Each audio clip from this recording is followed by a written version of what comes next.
Hi, my name's Yakov Darling Khan. I'm an everyday shaman, a contemporary shaman, and shamanism has become incredibly popular in the last 2 to 3 decades, and there's been an awful lot of misinformation about what shamanism is. So I'm here today to share with you 7 interesting facts that you may not know about shamanism. So here's the first one. Shamanism, in general, does not require you to believe in anything. Shamanism is about direct experience. It's about being able to experience for yourself the reality of the interconnected nature of life, how you and I and the powers of nature and the force of life and the divine presence of life are absolutely interconnected. And when we experience that directly, through the body, through the heart, we know it. It's a deeper knowing than we could have through being told. It's a deeper knowing than we could have from reading it in a book. It's direct experience. Number 2, everyday shamanism is for everyday people like you and me. And what I mean by that is over the past 30 years, I've worked with literally thousands of people from all around the world. I've worked with people in Africa, in the Arctic Circle, in the Amazon, all throughout Europe, in the USA, in South America, rich and poor, young and old. So everybody has something that is utterly unique and of great value to offer. And the practice of shamanism is designed to bring you to the place where you can listen and receive and know that for yourself in a deeply embodied sense. Point number 3. The past, far from being a problem, in shamanism we see the past and everything that's happened, even our traumas, even our difficulties, we see the past as a source of high octane energy for living now. We have the capacity within us to turn around and face our past and to transform our relationship to it, to choose the meaning that we give to the experiences that we've had, and to turn our experiences into medicine, into our offering, into a deeper sense of purpose and meaning of who we are.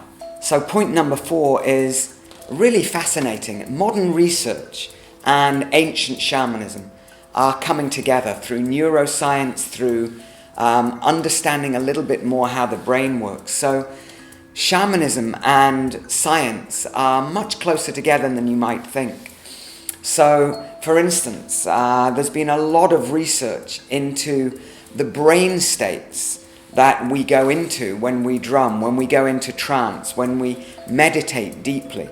And I find this really fascinating, how modern science, the research into the brain, the neurology of the body, the neurons in the gut, how we function as human beings, is that there is a meeting now between what the shamans of old, of antiquity, knew and what we're discovering through science. So human beings in general are super interested in changing their states. It's been estimated that the economy for changing states is worth up to $4.5 trillion a year.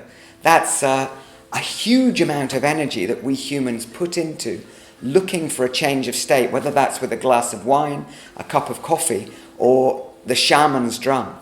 We are looking for altered states constantly. We're looking for that space where the mind quietens, where our imagination opens, where we connect with the heart, where we feel directly our connectivity with the living earth underneath us, with the sun rising in the morning. And one of the deepest ways we have in shamanism of changing states, and probably one of the healthiest, is the shaman's drum.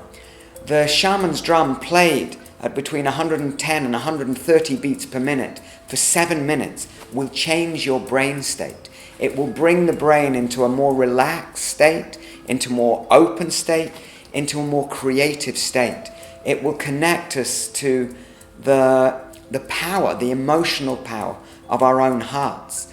And in that condition, we're able to understand much more deeply issues that may be bothering us, to bring our problems, our challenges, our creative problems to that state and to gain access to a much deeper intelligence. Point number 6 is practice makes the master.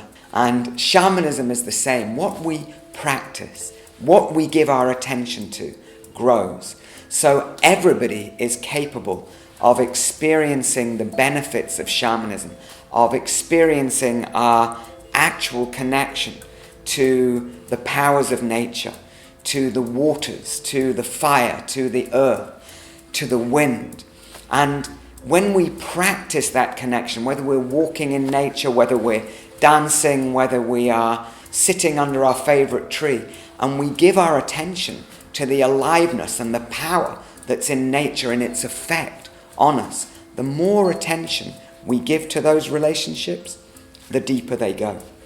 So that in a normal everyday sense, when we're walking to work, when we're just busy on our screens, and we just take a moment to give our weight through the chair to the ground beneath us and remember that we're all children of this earth. One of my teachers, a man called Victor Sanchez, used to have us chanting to the rising sun. He used to have us go and watch the rising sun and run on the spot until the sun was fully in the sky, and then from our hearts shout out our intention for the day. And one of the things he said you must always repeat is it's that we are all children of the sun, and it's our nature to shine. And that really, it brought such a lot of brightness into my day-to-day life. Point number 7, I want to introduce you to the shamanic law of reciprocity. Reciprocity is balance between giving and receiving. And one of our challenges as a species at the moment is that we are mostly focused on what we don't have. We're kind of hungry for more. And shamanism teaches us to receive the goodness of the life that we are given, the goodness of the breath, the goodness of waking up in the morning and feeling the heart beating, to say thank you to life, to recognize death as a teacher, reminding us that our life here is precious, reminding us of the miracle of everyday life, to receive. The more we receive the gift of our life, the deeper we can give. And yet also, the more we give of ourselves, the more we can receive. And reciprocity is a figure of 8. It's an infinity loop.